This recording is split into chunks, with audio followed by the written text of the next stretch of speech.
The Lekker Rugby Pod, instant reaction with Harry Jones. Only on Megafoon Rugby. Welcome to the Lekker Instant Reaction. Harry's here all the way from the break. I Loftus Versfeld. Let's stop again. I'm keen with what I've been doing. This all denied me. Needs to begin after I listen to your voice. It's what didn't belong to the right. I was at MVA, you must be jumping. Listen, this was one of the best performances of coaching in a long career by Jake. Jake White took his boys into the change room at halftime, and inside those oranges was wisdom. And the wisdom was this: everything was corrected. And in the first half, it was Edinburgh who were out kicking the Bulls by almost 200 meters on the Highveld. Bulls were playing all the rugby, 65% of the ball, 65% of the field, and it wasn't working because turnovers against guys like Hamish Watson and Jamie Ritchie are going to happen. Second, it was almost over-eager. Third, it really didn't kind of contemplate knockout rugby. Now, to be fair, in the end, 6 tries to 5 is not really normal knockout rugby, but there wasn't a reflection of just let's outrun them. It was a change at halftime. It was, in the end, 50-50 ball, 54% field position, only 76 tackles made, sure, but Villaroo, Keegan Johannes, and some of the game managers took over this match, and with a big bruising pack, of course. But 810 kicked meters in the end versus 635. Whereas if you watch that first half, it was just barely 150, maybe 200 meters kicked. Going into the match, you know, what I put forward as the key points is the Bulls should win based on gain line supremacy, a hard pack, getting into the 22, keeping you out of the 22, good exit, scrum dominance, maul strength. And what I said was, as long as that shape of the game takes place, should be an easy win, but could lose if you miss your kicks at goal, you get carded, your red zone isn't crisp as it was in the beginning of the season, line out leaks, maybe Ritchie or Hamish comes too far over the ball, and maybe a Lekkerback. I got the wrong Lekkerback because it wasn't Darcy Graham. It was the other guy. It was the Huisson from Kiwiland, the New Zealander, Wes Huisson, who played a long time for Hurricanes, who's always been a really special player. This season, over 1,000 minutes, over 100 carries, dominant carries, 30%, gain line, 70%. He shakes and bakes. He's a really difficult character. And so there was a little bit of looseness around there. That tightened up at halftime. Listen, we had our favorite friend, Porky, the referee. He was actually not very happy in the first half because it was end-to-end, frenetic pace. And so I think maybe he also had a whisper to the Bulls and said, hey, guys, come on, can we do a little more kicks? I'm tired of going from ruck to ruck to ruck. It was a very strange situation in the very beginning where a downed Darcy Graham, the original Mac Lekkerback, was actually on the field right in the pathway of Sebastian de Klerk, who had put him there, and almost ran into him. Then Villy actually kicked, a stab kicked, and it almost hit Darcy Graham. So there had to be a stoppage. Then they looked at it. It was a yellow card. So all the things that I said shouldn't happen in a favorite at home was happening. There was a card. There was not enough directional play. There wasn't the emphasis on a maul drive. You know, the spirit of Victor Matfield had left the building. And so in the end, staring at a 3-14 deficit with Seb off and the shape of the game not very well, what the Bulls did is offload it. They went into kind of an offload frenzy. Well, all that did was, in the end, after your beautiful 4 or 5 offloads, you're still in the middle of the field getting pilfered. It was actually 8-21, Ross Thompson's second try, who was finding space. This was all brought on by a charge down. I felt like Villy just took everyone aside and kind of just started the pre-halftime coach. So going in at Oranges at 18-21, it felt a lot better. But it still felt like if everything stayed the same, Edinburgh was going to sneak this. And it was going to be just one more shit-eating grin from a South African coach in Scotland, at Loftus. And it had a nervous feel. I mean, you in the crowd, MVA was in there, and I was watching from the outside TV coverage, and our friend Matt Pierce was kind of saying, this audience is a little bit skittish. It didn't feel right. But not to worry, because an ominous scrum penalty started the second half. It was absolutely brutal. That's where the scrum just decided, listen, referee who's shaped like a prop, look at the scrum for real. And then, there was red zone patience, but acceleration patience that paid. And so Keegan Johannes actually converted tries if he had something to do with the try. We decided, if I'm in the try movement or I score the try, then I will convert it, even if it's from the corner. An incredible solo try by Keegan, who must have been inspired by that hug from Mvia. Standing with Mvia outside Loftus, getting that encouragement. Keegan, I think he overcame his nerves at 32-21. I think it's hard to be in knockout matches. Billy's been in a million of them at the World Cup even, so for him it's not that big a deal. But that kind of that momentum shift. Then Norkia stuffs the ball in for a try that is classic Bulls try. Now, to be fair, Edinburgh never really gave up, and Ashman's try to bring it to 28-39 with the Jeff card, where the referee waddled over and said, I'm sorry, Ruan, I forgot to card your guy. And I didn't see that because I didn't watch the game. Like I didn't watch on TV. Did that happen? Yeah, he actually apologized. And he said, because a lot of times refs do forget to card when they've done the warning and then you score anyway. They go, okay, so, your penalty is that you got scored on. But no, he actually went back because the Scottish captain came over and reminded him, Jesus. And so then he came over and reminded him. The ref goes to Bulls Cappy and says, oh, by the way, I'm so sorry. I forgot. Bless his heart. I think he just likes to talk at any point in time to prolong the rest. Now, at 1 hour in, there was kind of a boom crashback, which is right after that Ashman try, where Jeff gets carded, and it feels like, ooh, this could go horribly wrong. It's only an 11-point lead with plenty of time to play. There's a card and a penalty and a 42-28 margin reestablished. And that was the moment at which you started to believe, 14 versus 14. Yes, Goosen comes back with another try, but crucially that kick's missed. And so now the kicking misses start to accumulate on Edinburgh's side. Keegan Johannes has found his radar. And at 6-5 tries with 10 to go, it's just going to be about who manages the game. And also, besides that, because Willie did manage the game better, and there was just better thinking on the Bulls side, and they just played the percentages, they played the clock, they played the field for the remaining 10 minutes extremely well. Eskom pinches the ball. It didn't look like much at that moment, but it really, when you look back in time and you say, what was happening with Edinburgh? Could they have found a way to make the final 5 minutes extremely squeaky bum time? Eskom just taking the ball away in the red zone and running away with it was a big moment. Also, I got to commend Akkad van der Merwe, who picks a fight with a Lekkerback. I mean, you don't often see a forward squaring off and holding down a little wing, but Akkad was like, I don't care. I'm not that big a forward either. So let's go. In total, what I would say is it didn't really go as planned, I'd say, for the first half hour.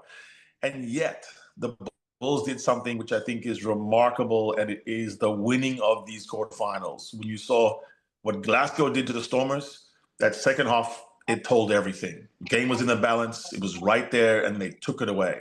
This one, for about 25 minutes, and that's all you really need sometimes, the Bulls imposed themselves. They gained the shape. They deferred to the elder statesman, Willie Leroux, and just said, Willie, what do we do right now? And everyone did that.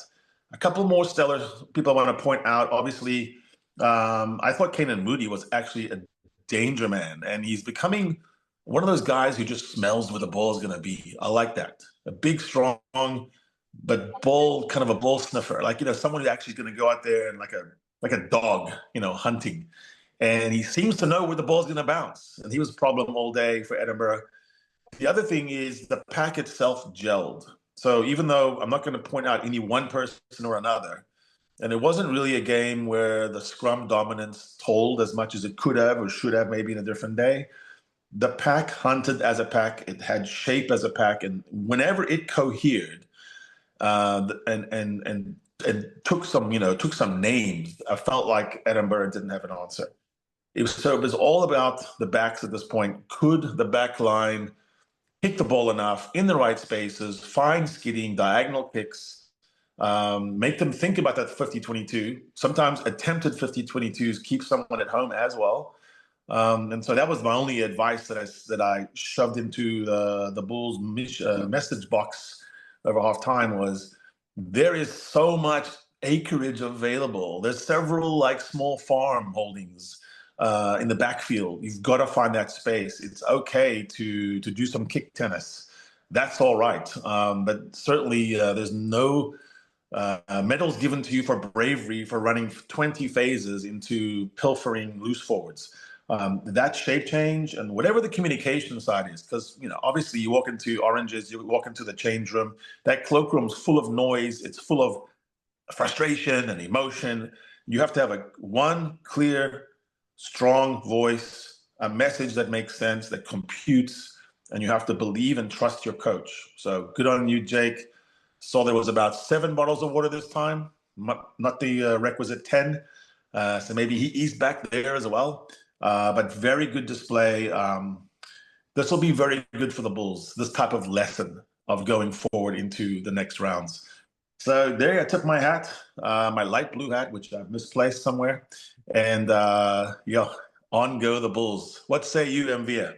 Well, I say our friends, some of our commentators, our followers said that I must reserve a Blue Street jersey for you, which I've not done. I'm sure it'll be very proud of you. I wanted to say something that I noticed from the stands here is the niggle. And I want to mention one guy in particular, Peter Schoeman, went out of his way to really cheese his boots off. He was knocking them over, bumping into them, shouting in their ears. And I think at one stage that sort of galvanized the Blues a little bit. They just really lost and they stripped their bureau, pardon my French, I could see it. And it was something, I don't know, it's like he had to prove something, maybe because he came from the Bulls, whatever. I thought it was a bit unnecessary. But he picked it up on TV as well. Yeah, actually, and Matt commented on this, that I guess, so Pierre is he's off his boy, is that right? Yes. Yeah, so there is a syndrome. This is my own commentary, my own hypothesis. There's a syndrome of guys that come back to play in South Africa who are based abroad. And it's they sometimes do try too hard. Sometimes I think they come in with a burden on their back to sort of justify themselves. Sometimes that works. I thought, like, for example, Kyle Stain really wore that well and it upped his play by a special gear. I think it might have detracted from Schoeman. I think he might have been too much involved in that. And that can happen too. Goosen's been in he grew up in New Zealand, basically. I mean, I think he started in South Africa and then went over. So maybe he's got that out of his system. But I think, with Schoeman and some of the back chat he's got for launching a whiskey brand with Duhan in Scotland and this kind of feeling of, where are you? Where's your feet? Are you this? Are you there? Are you that? Are you here? I think it can detract from you, and he might have got lost up in that. I also think, quite frankly, it was good to see a guy like Cobus Wiese. I think he was probably my pick of the pack, actually. He won't show up on the stat sheets, but his rock cleaning was brutal. His tackling was clean. And I think his shit-talking was good, too. My suspicion was that in those close exchanges when they were really doing some handbags, plus Cobus would have been our star.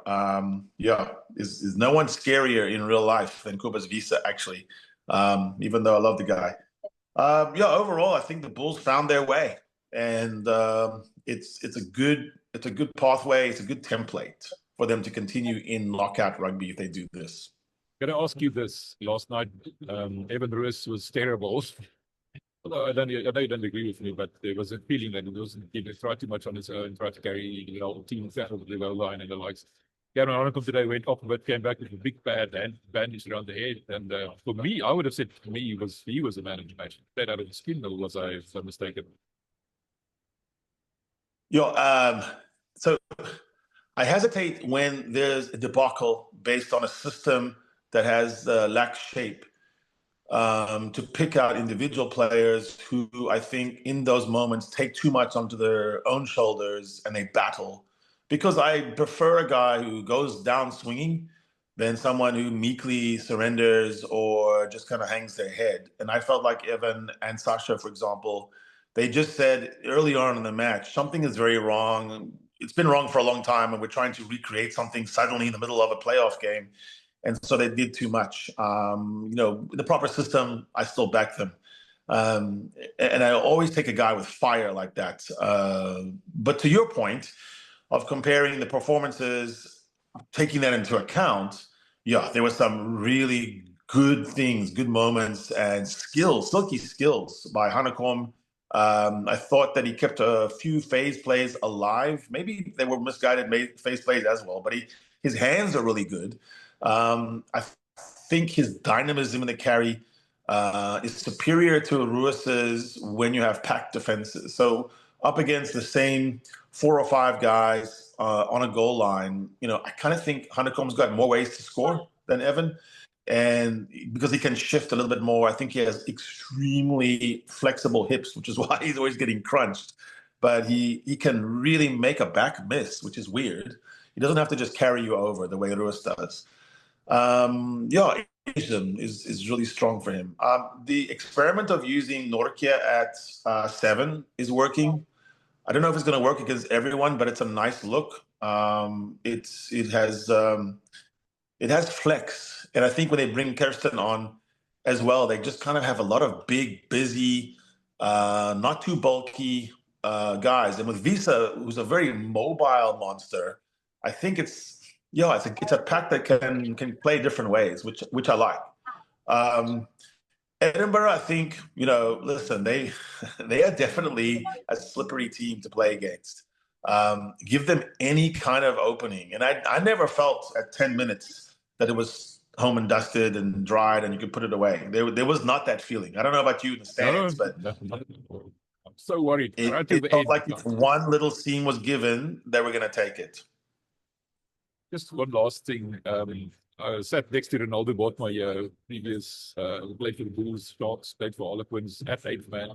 He said to be number one. Cameron Hanekom's work rate is insane. He said it's incredible how that guy's work rate, number one. And secondly, he was, especially in the first half, you mentioned it before, he said the Bulls were going over the top, which means they were not mauling. They were passing the ball, taking it, and passing directly to the back line. We also saw a lot of Marcel and Marku and the camera even in the back line towards the tram lines there. That was not Bulls rugby the way they were doing well this entire season. Why did they change, do you think? And obviously Jake kicked them butt at half time. They went back to their normal game. But what was the idea behind that, do you think?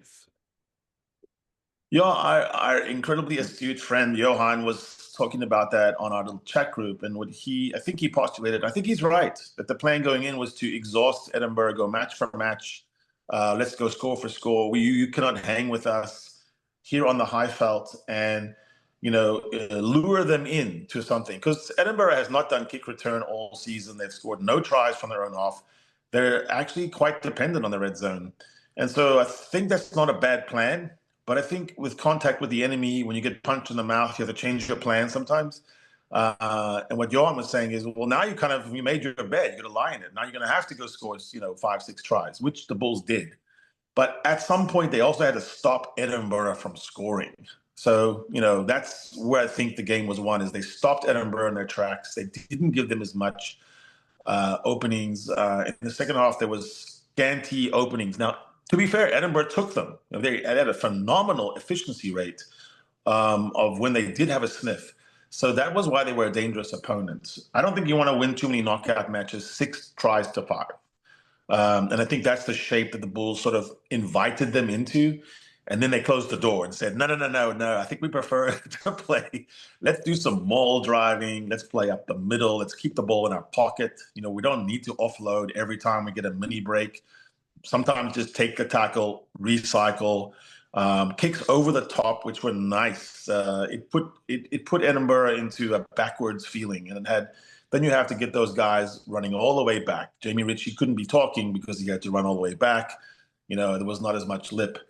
I'm like you. I did see a lot of niggle though. I thought there was a lot of off the ball stuff. You probably saw more than we did on TV. You didn't look like it was fake anger. These teams don't like each other. I took the dogs for a walk this morning and had a feeling of deja vu. What do you say the chance of a Blues Glasgow Warriors final at Loftus, a repeat of last year's final? That's probably the one that we want, to be honest. Now that my baby Stormers are out because they're too goof troopy, I kind of want to see what a revenge match looks like, a reckoning, if you will. I'm all into the reckoning. I always thought boxing is really good at doing the title fight and then the rematch and then the final one on the trilogy. Would very much like to see Jake, knowing what he knows now, applying what he has seen and heard, and then, with my beautiful, timely messages to him, of course, being key. I want to see what he does to Franco. Wipe that smile off his face. Part of his smile. It's done. Finished with it. It's Franco, stop it. You're not all that. And I think there's things to look at in the ruins of Glasgow's losses, big losses. That there are things to pick up on. They're not going to be, rolled over like Leinster did that one time, probably. But I think there are this fragility that you even saw, even early on with the Stormers, that the Stormers just didn't drop the ball. It would have been actually 2 tries early. So I think bloody ruthlessness from the Bulls applied throughout this playoffs is going to see them to the finals again. And then, I think that would be my preferred matchup. That would be very fun to watch. All right, Harry. Thanks, man. I enjoyed that. Thank you. Appreciate it. And we'll talk again soon.